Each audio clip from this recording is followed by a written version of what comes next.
Glória a Deus. Vamos para a segunda parte do vídeo.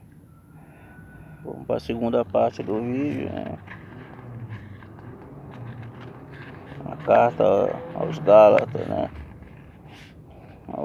O avião, uma das partes do avião que leva ao céu, né?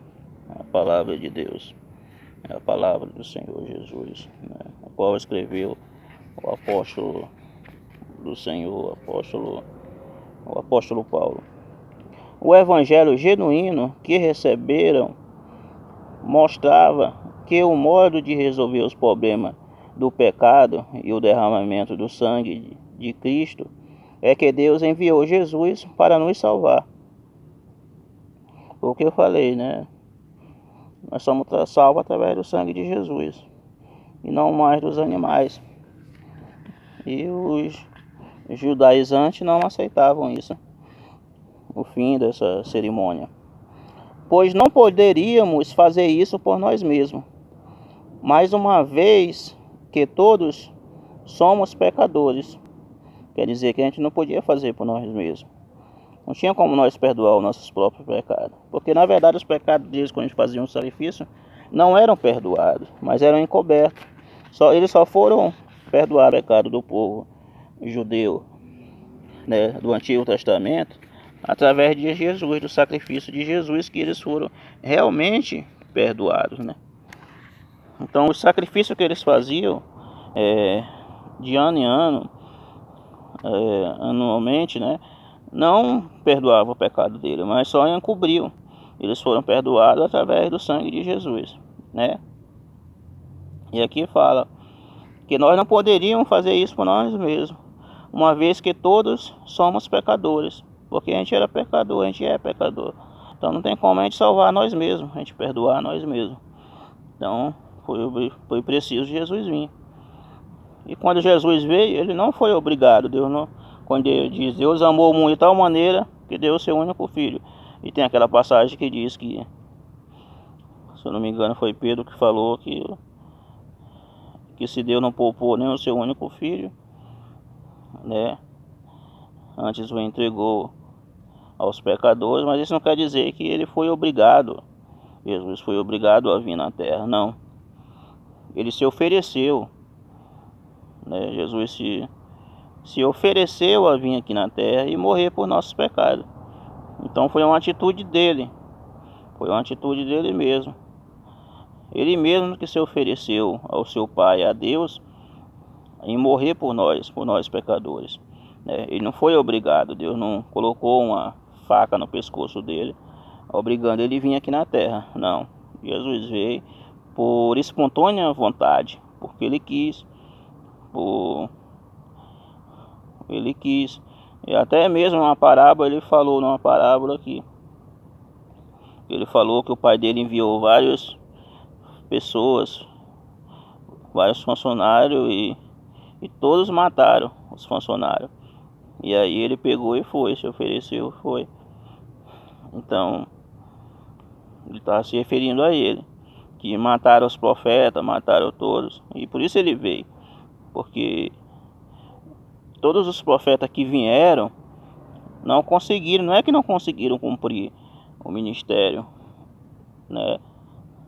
Não, eles fizeram, mas os profetas que vieram no Antigo Testamento, né, eles não poderiam perdoar os nossos pecados. Através dele não poderia ser perdoado os pecados. Tinha que ser através de uma pessoa justa, santo, né, e que não tivesse pecado. Então era impossível que os sacerdotes, que os profetas perdoassem os nossos pecados através de sua morte, ou que o sangue de um cordeiro, de um bode, perdoasse nossos pecados. Porque tinha que vir de uma pessoa santa. Então aqui na terra Deus olhou e não viu ninguém santo. Ninguém é santo. Ele não olhou e não viu ninguém santo, irmão. Ninguém é santo aqui na terra. Ninguém é santo suficiente, né, para morrer pelos nossos pecados. Senão Jesus não teria vindo. Se tivesse homem santo aqui, mulher santa aqui, né, não ia ser preciso Jesus vir lá do céu, Não ia ser preciso Deus enviar seu filho para morrer por nós, por nossos pecados. Não era necessário isso, né? Mas por que foi necessário? Porque Deus olhou do céu e não viu ninguém, nenhum justo sequer. Não viu ninguém que fosse justo e santo suficiente para fazer essa missão, para fazer esse propósito, para cumprir a palavra de Deus à risca, ponto por ponto e vírgula por vírgula. Não tinha ninguém. Por isso todos os profetas falhou, todos eles falharam. Os sacerdotes, todos falharam. Por quê? Porque não foi encontrada santidade neles. Foi que nem a Bíblia diz, Tiago falou que Elias era homem sujeito a nós. Era homem igual a nós, sujeitos a nós, as mesmas paixões. E orou e o sol, e orou e o fogo desceu do céu. Por isso que ele falou isso. Porque mesmo eles fazendo aquilo, Moisés, vários milagres, enfim, mesmo assim eles eram homens pecadores. Assim como nós também somos homens pecadores. Por mais que eu ore e milagres aconteçam, e sinais aconteçam, né? Eu já orei e milagres aconteceram, eu já orei. Eu tenho uma experiência, né, nessa área. Mas mesmo assim, isso não quer dizer que eu seja santo o suficiente, né? Que eu seja santo o suficiente. A gente só vai alcançar a santidade que Deus quer, que Deus requer do homem, da mulher, quando a gente ir para o céu. Por isso que a gente vai receber um novo corpo, um corpo incorruptível, um corpo de glória e de poder, né? Aí, por isso nós seremos transformados e teremos um novo corpo para subir ao céu. Quando Jesus vir buscar a sua igreja, nós seremos transformados, o corpo nosso, quem estiver vivo, num corpo celestial, porque lá no céu não entra esse corpo, não entra esse corpo, que é um corpo pecaminoso, né? Então vamos lá, voltar ao assunto. Porque não poderíamos fazer isso por nós mesmos, uma vez que todos somos pecadores. E esse também é o evangelho que recebemos. Hoje precisamos crer na obra redentora de Cristo na cruz. Crer que nossos pecados, paixões e concupiscência foram colocados sobre o Senhor. Quando Cristo foi crucificado e derramou seu sangue, ele estava tomando o nosso lugar. A morte dele foi a nossa morte. Romanos 6, versículo 6. Uma vez que resolvido o problema de nossos pecados, fomos reconciliados com Deus, a fim de desarraigar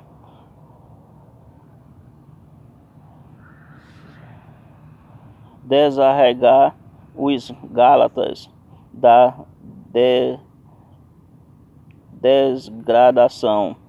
desgradação religiosa e provida pelos judaizantes e conduzido de volta ao evangelho que havia recebido no início. Paulo escreveu-lhe uma epístola falando-lhe sobre a ideia central da vontade do plano da economia neotestamentária de Deus. Ela revela que Cristo vive em nós. Gálatas 2, capítulo 2, versículo 20. E que ele é o centro do evangelho que pregamos. E fala também da necessidade de Cristo ser formado em nós. Gálatas 9, 19.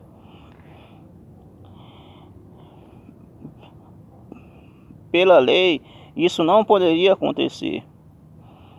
Só o evangelho de Jesus pode salvar. A lei não.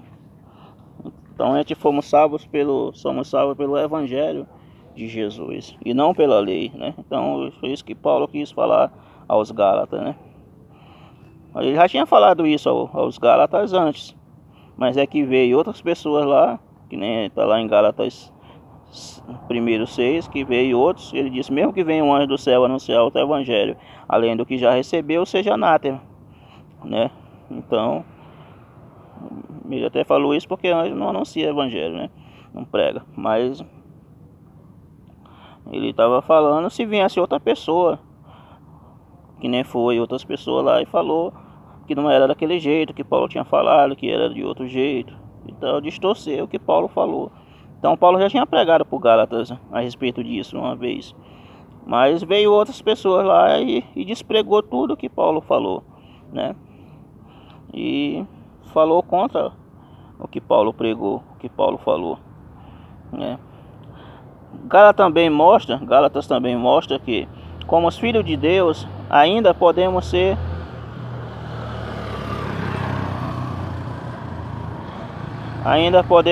infantis, incapazes de tomar posse da tão grande herança que o Pai nos preparou, né? Paulo quis falar aos Gálatas que mesmo a gente, com salvo em Cristo, a gente às vezes pode se tornar infantis, de receber outra palavra que é contra aquilo que a gente aprendeu, né? Que desmente aquilo que a gente aprendeu no passado, né?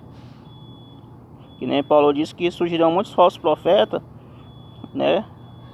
Que irão trazer outro evangelho para nós, mas que a gente deve ficar com aquilo que a gente aprendeu, com o evangelho que a gente aprendeu através dos nossos patriarcas, dos nossos pai na fé, enfim. É uma série de requisitos, né?